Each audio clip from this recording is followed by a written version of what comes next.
So in the last video I briefly mentioned syntax highlighting when we were setting up Visual Studio Code, and I didn't want it to go without an explanation, so I just thought we'd spend under 2 minutes talking about what syntax highlighting actually is, why it's useful, and basically why it's a good idea to enable it whenever you're working on a coding project.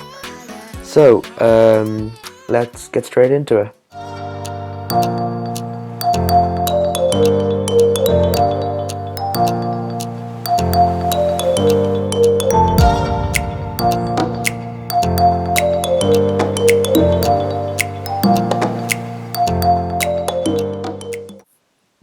So let's reset the timer and get back into the content.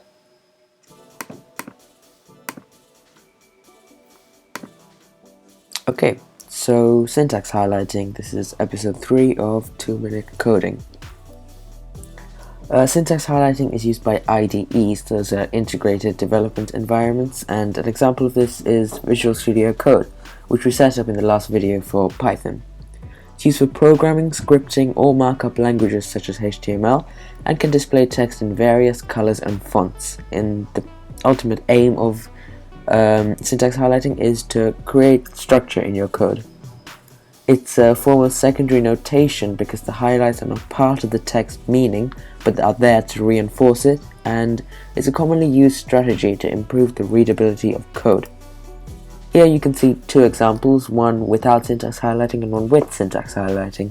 And you can imagine if your code file is really large, it'll be much easier to read when you've got colors denoting meaning in your code rather than all plain black text. So I think that's all I wanted to cover. I just wanted to go over syntax highlighting because I mentioned it in the last video, and yeah, that's it. So any issues, queries, or questions, just leave them in the comments and I'll do my best to get back to you.